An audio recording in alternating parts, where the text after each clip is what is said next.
Saan nga ba ang the best ang kitaan pagiging affiliate? Sa Shopee ba? Or sa TikTok? Bago po yan, shoutout nga pala ngayon sa mga nanonood dito sa aking YouTube channel at sa aking Facebook page. O ayan na, pa-follow mo na, tsaka pa-subscribe mo na. Ipapakita ko lang sa inyo ngayon yung ating screen record.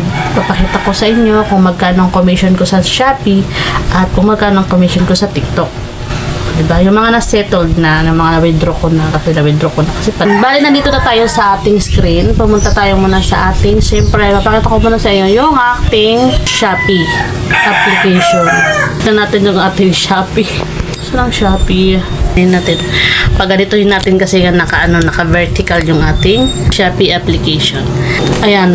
Para makita natin yung aking commission, pumunta tayo dito sa ating Me. Ito yung Me. Click ko lang yan. Kung mapapansin nyo, meron po akong Shopee Pay na 52.65 pesos. Kasi, yan po ay galing dito sa commission ko lang. So lang po tayo pababa. Tapos, dito sa affiliate program. Dan dan dan dan. Yun na. Kung napapansin nyo, meron na naman nag-order. Oh. Sarap talaga maging Shopee affiliate. Kung napapansin nyo, ito yung click.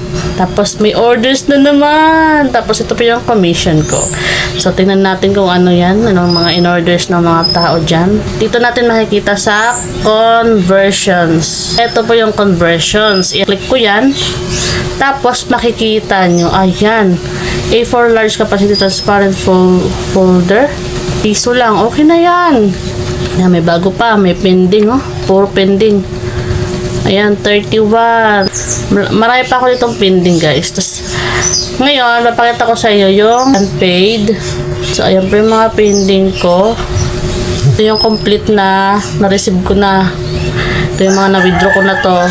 Tapos, makikita nyo kapag may nag-cancel dito, yan. Dito tayo sa income. Ito yung income natin, no? Ayan. Click ko yung income na yan para makita nyo yung income ko. So, ayan, meron na po akong kinita sa kabuuan is 1,264.4. Tapos dito, ayan o, meron na dyang, ayan o, yung mga paid na yan, na-withdraw ko na yan kasi binabayad ko sa utang. Siyempre, may is-loan, may is-pay later, kailangan rin bayaran. Tapos ito, may pending pa ako, 73.46 pesos. Tapos meron pa ako 66.51 pesos. Pending pa rin. Meron pa akong 115.56 pesos. At ito pa, 67.82 pesos. Ayan o. Pag mayroong naka-exclamatory point, ibig sabihin, kailangan mo siyang i-set up para ma-receive mo yan in the near future, char. So, click lang natin itong receipt. Baka mo may pindot ito. Dito ko siya pinipindot kasi dyan naman talaga. Ayan. So, kailangan lang natin i-acknowledge para makuha natin yung commission natin. Confirm to acknowledge. I'll confirm. Confirm lang po. Tapos, ayan. Acknowledge na. Ayan. Mag-aantay na lang ako ng mga ilang days na ma-receive ko yan papunta sa aking Shopee Pay. So, kung makikita nyo na wala po yung kanyang exclamatory point. O, diba? Yan. Yan po yung aking Shopee affiliate program. So, ngayon, tapos na tayo sa Shopee. Back na natin to. Pumunta na tayo sa ating another affiliate application. Ang ating TikTok. Tapos ngayon, dito, pumunta tayo sa ating profile. Hindi na kayo mga bata, alam nyo na kung nasan yung inyong mga profile. Ito yung profile ko. Click lang natin yan.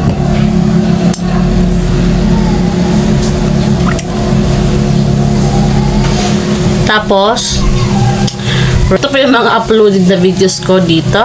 Ayan. Ayan, pumunta tayo sa itong bag or basket. Ayan. Tapos, pinutin lang po ang TikTok Shop Creator Century. Bam, bam, bam, bam! Ngayong araw ay meron nag-order ng 2,800 pesos. Ang commission ko ay 164 pesos. Ang kanyang product views is 652. Ngayon pumunta tayo sa ating earnings para makita natin. Makita nyo kung ano ang mga product na nakuha kong commission. So, dito sa earnings. Kaya kung mapapansin nyo po, available balance is 0.21 pesos. Kasi nga, withdraw ko na. Kanina lang yung aking mga kinita at sa mga unang-unang araw pa. Pinabili ko lang bugas. Kaya kung mapapansin nyo, ito po yung all. So, di po tayo natingin dyan. Pumunta tayo sa ating pending. Ito yung ating pending. Pick lang natin yan. Tapos, ayan, may pending ako, 20 pesos, may 53 pesos, 77 pesos. Pending. Yan ba lang yung pending ko? Tapos, syempre, hindi ko pa alam bakit merong mga videos na ineligible. Frozen, wala naman, 0. So, dito pa tayo sa all. Ito pong mga awaiting payment na nakikita nyo. Yan yung mga bagong nag-order, hindi pa nila natatanggap yung kanilang mga parcel. O, ito yung mga product na hindi pa nahawakan ng mga nag-order.